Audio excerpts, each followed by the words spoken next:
Hello everyone, welcome back to my channel. So today is my May wrap-up video, and I didn't have quite a good month, reading month-wise, on the enjoyability of books and different things like that. There were a couple in here that I absolutely adored, but there were quite a few that I don't even remember the stars that I rated them because I just did not enjoy my time. So if you are interested in kind of my star rating on them, which I didn't really leave a descriptive review on there, you can go to my Goodreads, which is linked down below. And then also you can find my personal Instagram, even my Patreon on there. I am looking to get some friends together. Let's talk books. Let's do some exclusive content on there. And then also the book club will be starting in August. And then also you can tell me what to read if you are in the top tier. So definitely head on over to my Patreon as well. Make sure that you like and subscribe this video. And make sure that you leave me comments down below. Let me know if you've read any of these books, if your thoughts align with mine or if they don't, because I would really like to know your thoughts. And if you are going to leave spoilery comments, make sure that you preface it with a spoiler so nobody accidentally reads it or clicks on it and then gets spoiled themselves. But let's just get straight into the video. So the first one, it's a shout out to somebody. I have a friend who lives in Australia, and her and I, do a lot of like video gaming online, and, we've become friends outside of Xbox where, we will talk on, Facebook Messenger and call each other and everything. She is a wonderful person, and her daughter loves to read as well, and she watches my videos, so hi! I was sent a box, if you watched my video a few videos back, where my friend sent me a box from Australia, and I opened it on here with you guys and showed you all the content and everything. She sent me a book, and it is called Lightfall, and it says The Girl and the Caldurian. It's book 1, so it's a series. It's a graphic novel. So the graphics are absolutely beautiful. There is a cat in here. I'm a cat lover, guys. And let me show you. Look at this cat. So cute. Anyway, I read this because she suggested that I do and recommended it. And it was such a beautiful, beautiful read. Such a great book for children and for middle grade readers. And I think that if you are looking for beautiful artwork, a beautiful friend structure, an adventure, and even if you're looking for someone overcoming some obstacles in, their life or what they come up with, this is a wonderful book to give them. So I'm very happy that she sent this to me, and I'm also very happy that she wanted me to read it because I had the time of my life reading it and never thought that I would love a children's graphic novel as much as I did.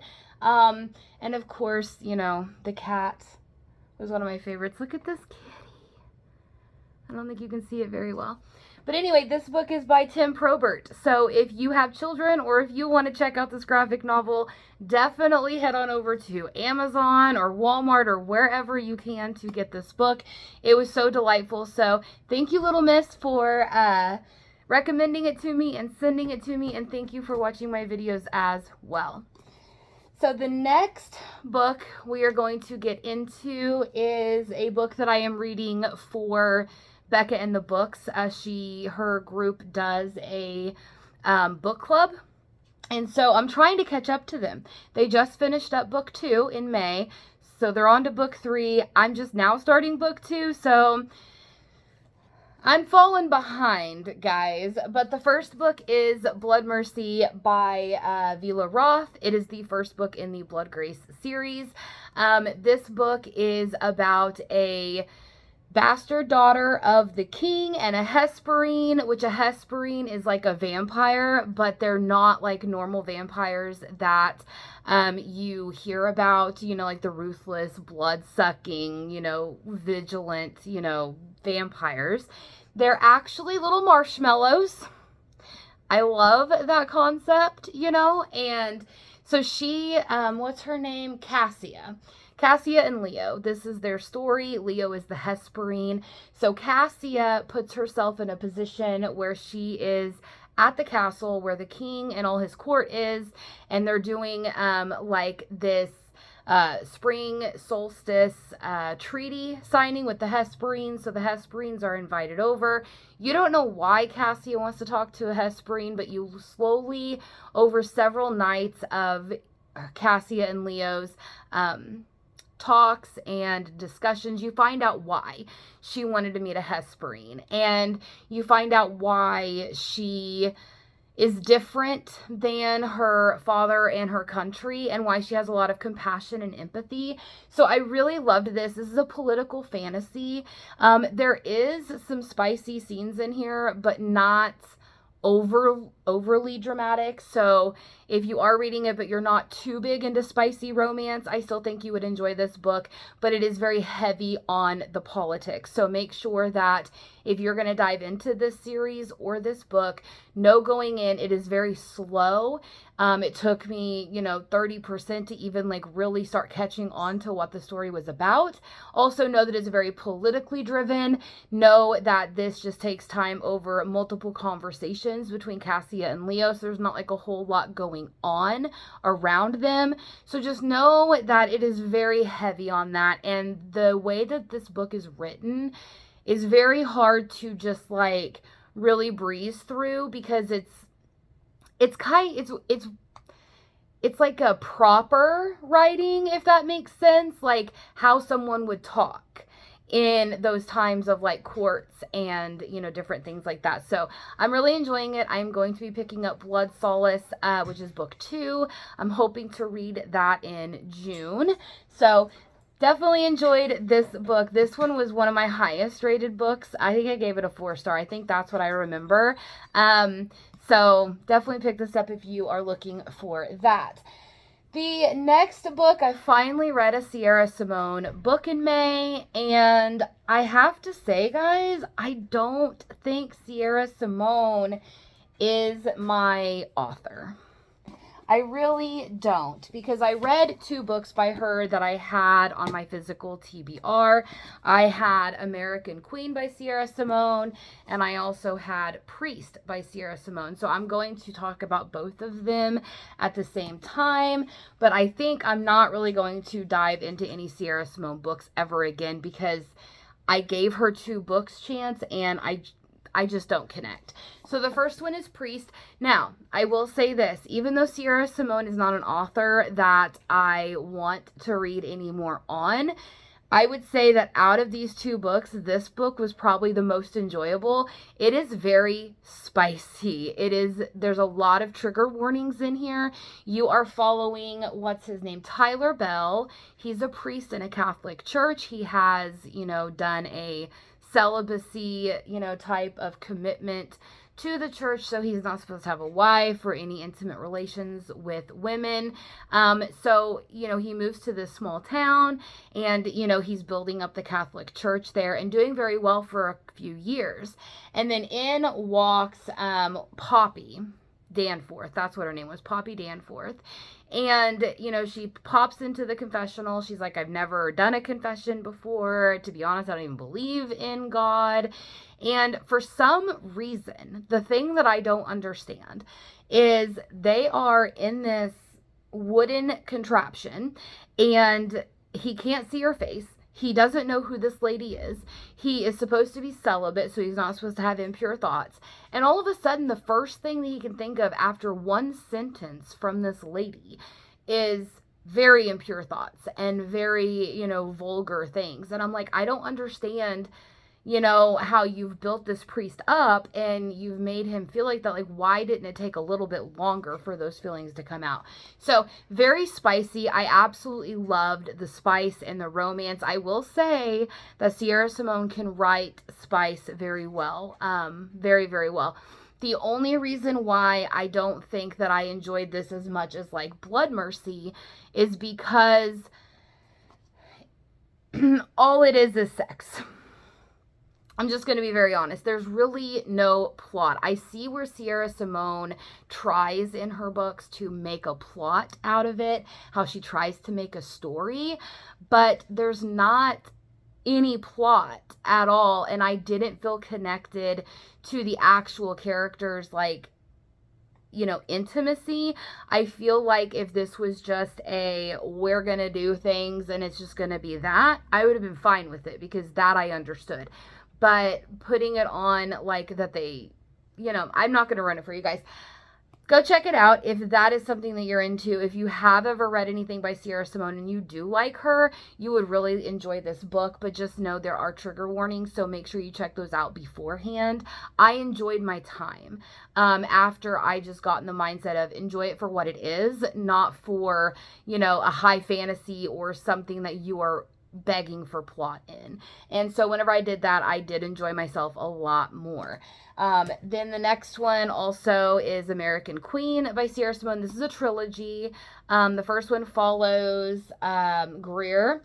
The second one will follow Embry, and I think the third, because it's called American Prince, and then the third one is called American King, which follows Maxon or Ash. So they are kind of like standalones, but they have like a running plot going on them. So basically you're following Greer, and Greer was brought up in the political world. Her grandfather was like the vice president, I believe. Everybody knows who her family is, so she has a lot of ties to the politics in Washington and all of that.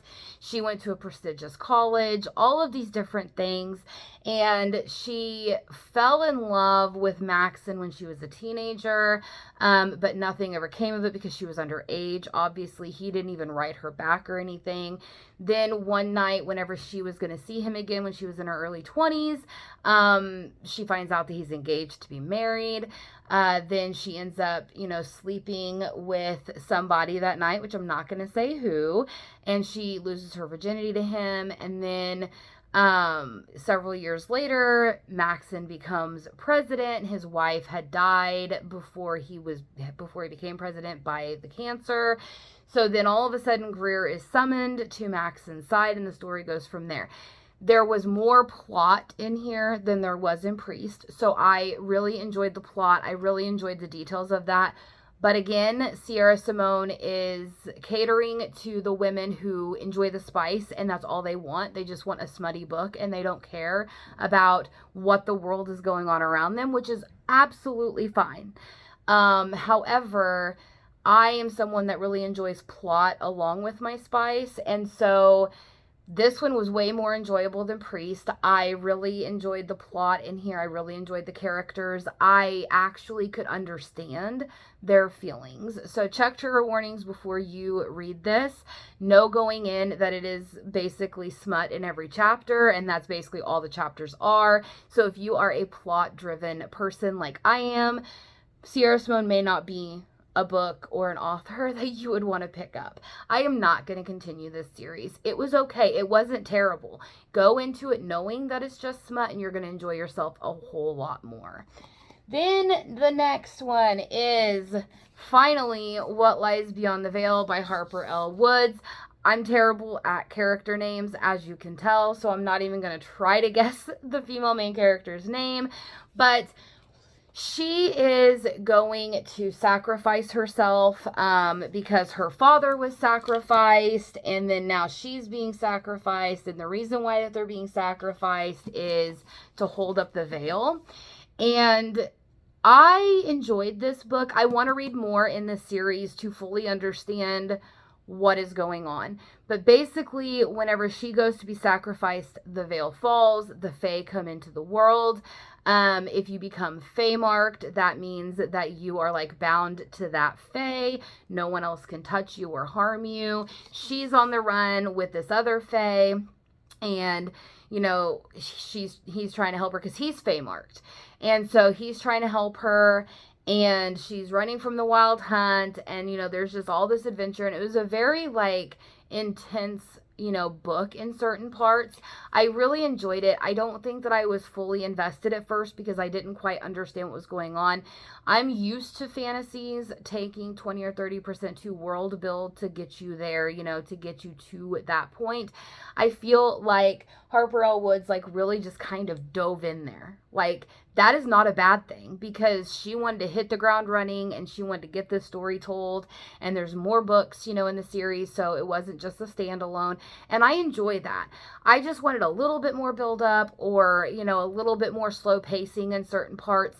But overall, really good book. I am going to continue on with this. This is the Bookish Box, I think, edition of What Lies Beyond the Veil. It's a pretty book. We won't talk about the edges. So I'm pretty excited that I got this. I, you know, want to continue on and find out because it left on this massive cliffhanger that I kind of need to know what's going to happen, but I don't have the second book on my June TBR, so that's probably going to be a July thing. But I'm pretty excited that I did find a book that I like because this month has really been a roller coaster. I've had a couple good reads and a lot of not so good reads. So pretty happy that I found this. If you are somebody that does like fae fantasy romances, if you like something that has a little bit of mystery and intrigue, if you like something that isn't, you know, like Sarah J. Maas, you know, where you take 5 books to world build, then you might really like this as well because it's very fast paced from the beginning. I enjoyed it. I enjoyed the characters. I enjoyed the plot. I enjoyed the cliffhanger. It made me want to keep coming back. The writing is very easy to understand. The world building is there enough that you do understand what's going on, but it's not there in depth yet. But I feel like the author is going to just be expanding this as we continue. So definitely pick that up if you find any of that intriguing. The next one was another letdown. It is Lightlark by Alex Astor. So this one, I think my review on this on Goodreads literally just says, what did I just read? I think that's all I put. And I think I put this as a 1-star, if I remember correctly. Isla Crown is the character's name. That's what I'm trying to, you know, get. But here's the thing. This book, I don't even know how it came about. I don't even know how people were like hyping this book up and saying that it was so amazing and who knows what else. I've heard so many mixed things. I've heard people say it's great. I've heard people say that it sucked. But basically you have like a wildling, starling, moonling, skyling, sunling, and nightshade.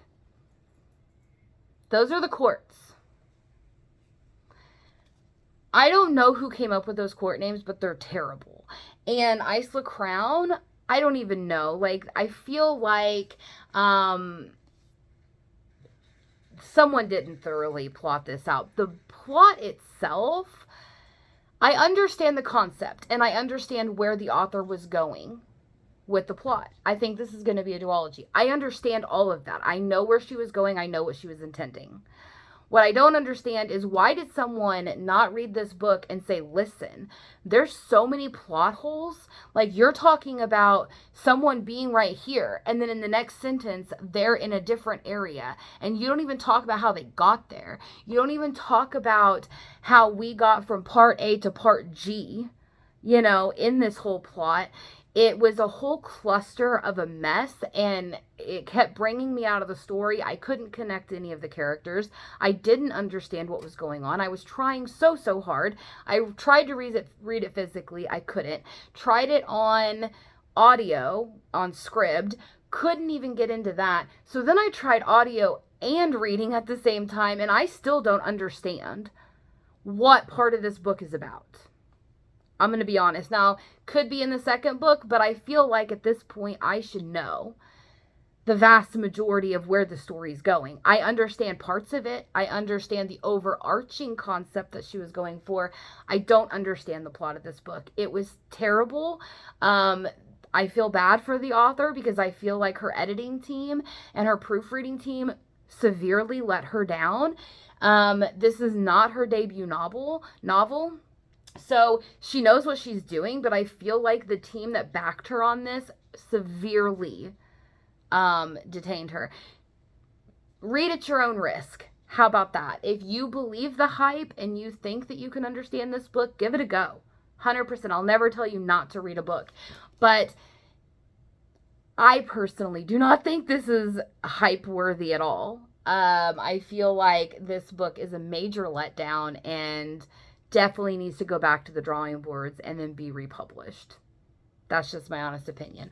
Also, I'll be getting rid of this edition. It's a bookish box edition, so I'll be getting rid of this as well. The next one was another letdown. Again, I think on the review I put, what did I just read? Because I'm trying to read through some of these book box books, and I'm not having a good time. This is a Fairy Loot book. It is actually, do you see how damaged it is? I forgot that it was damaged, and I never asked for a replacement, but glad I didn't like the book because I'm going to be getting rid of it. But it is The Last Tale of the Flower Bride by Roshani Chokshi. Now, I'm not going to say that the author did a terrible job because for what it is and for how the story went, I believe there's going to be a lot of people that absolutely devour this book and love it. And I'm so happy for them. I am not in that category. This book is not a fantasy romance. This book is, I don't even know what. You are following, what's her name? Indigo. And her husband, who is just described as the bridegroom. So during his chapters, it's just bridegroom. So it's kind of weird. Anyway, this guy marries Indigo, but Indigo tells him that he never can look upon her naked or, not ask about her past or look into her past or something like that. Well, anyway, as the story's going on, he keeps talking about fairies and he keeps talking about I don't even know what at this point, but then Indigo, is acting weird and crazy and stuff. And then you get this third point of view. What's her name? Let me see if I can find it. Azura,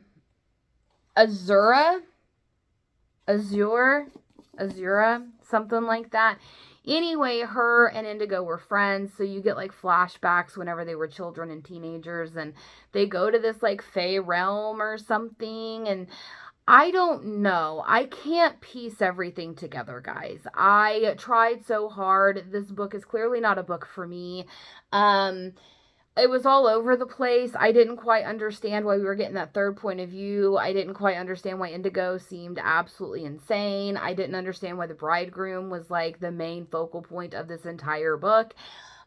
I don't even know how it ended. I don't fully comprehend what happened. So this is it has fantastical elements to it, but it's not a fantasy. This is more like a mystery / thriller /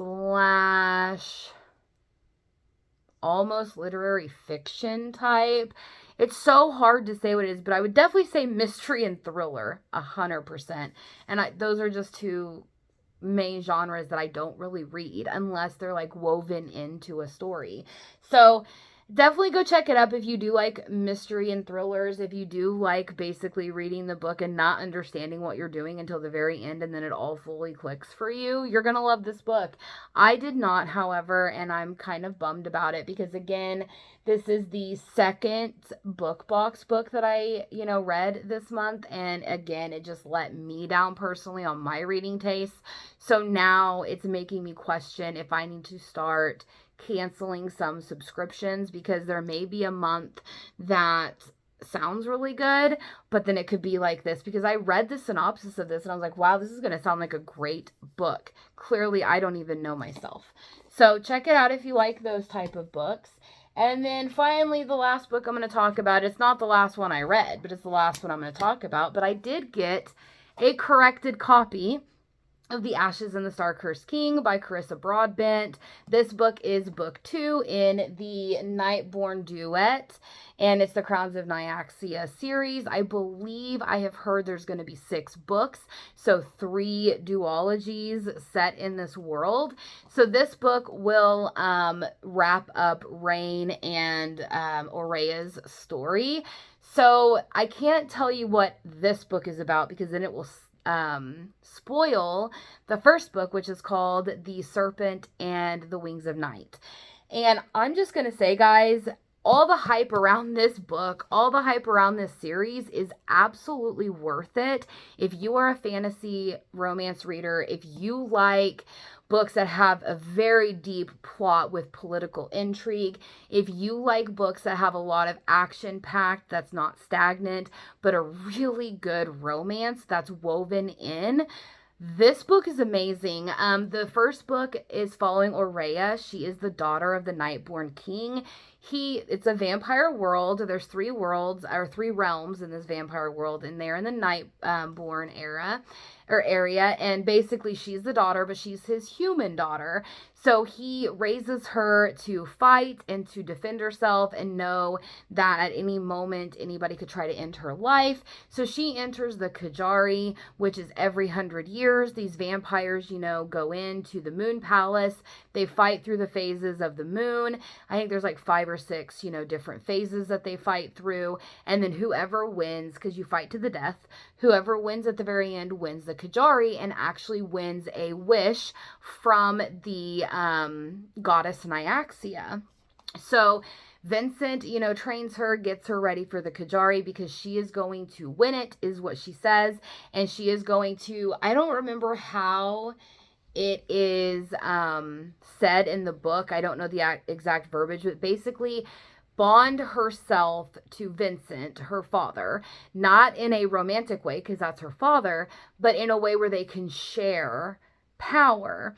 And so then that way it's going to ultimately give her more power. It's going to give him more power. And then they can rule together as father and daughter. It's very weird. Okay, guys, it's very weird. But roll with it because it's not a romantic relationship, which I'm thankful for.